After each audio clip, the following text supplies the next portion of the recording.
So we talk about the burnt offering. And it says it is a sweet aroma, an offering made by fire to the Lord. There are many offerings in the scriptures. The Jews were given to quite a lot of them because they were all shadows and types of the ultimate sacrifice of Jesus. And so because Jesus had not yet come, they had to be involved in certain sacrificing and ceremonies where offerings were offered. Sometimes they offered agricultural produces.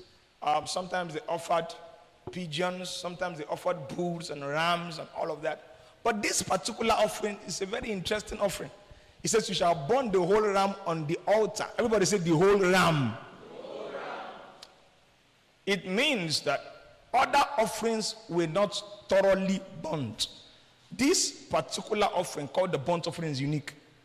It was totally burnt. Let me give you a better picture. Usually, when an offering is brought to the Lord, the offerings as an animal, it is killed. Yes, it is even roasted many times. But the priest would take some portion. The person that is bringing the offering will cut to there. Sometimes even eat it in the presence of God. That was what happened to most of the offerings and sacrifices. All of it was not given to God. The priest will have his own share. The person giving the offering to will cut his own too. It's some part of it. But this particular offering called the burnt offering, it says you shall burn the whole ram. The whole ram on the altar. It is a burnt offering to the Lord. It is a sweet aroma, an offering made by fire. So this offering was unique because every bit of it was offered to God. And such that when the fire was lit on it, the incense, the smoke will rise, every bit of it. And then God calls it, it is an offering made by fire. This should be the description of every Christian. Say this after me, I am an offering made by fire. Say louder, I am an offering made by fire. What does it mean? God does not want you giving him half of your life. Some people say I've given my life to Jesus, but what they mean is that they gave God half of their lives. Some people have given their hands to Jesus. They have not given their pockets to Jesus. Some people have given their eyes to Jesus. They have not given their ears to Jesus. To be a burnt offering, the entire offering is given absolutely. Many Christians say God controls a part of my life. For instance, my marital life. Many ladies want to marry a God-fearing husband. But that is probably the only time they use the word God-fearing when it comes to husband. I'm looking for a God-fearing husband. Many times they mean that they're looking for a man that will not beat them at home. He's a very gentle man. He's like Mumu. Even if he insults him, you say, that's a God-fearing man. It's okay to look for a God-fearing man, and of course you should marry a God-fearing man. But why is it that that phrase is only employed in marriage? Have you ever thought about having God-fearing jobs? How about God-fearing clothes? Oh yeah. How about God-fearing picture poses?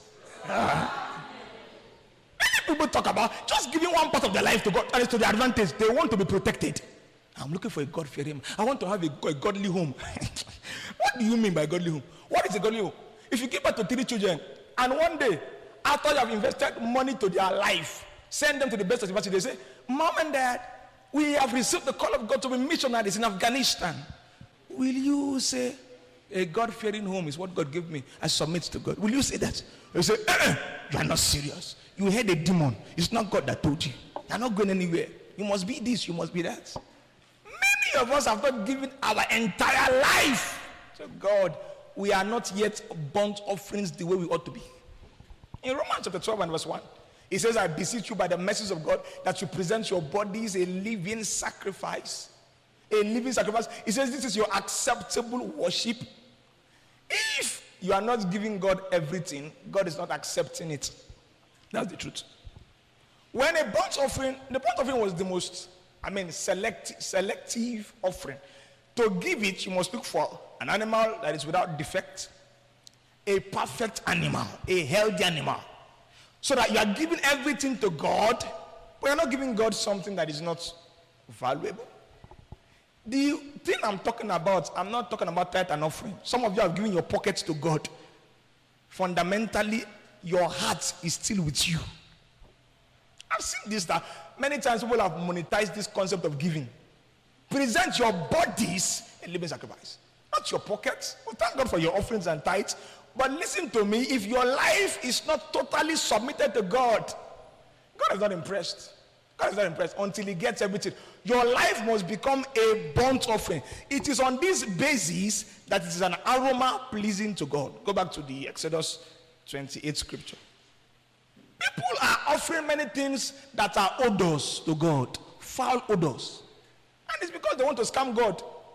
They say, let me give God this so that he can do this for me. No! Give your entire life. Drop it at the altar.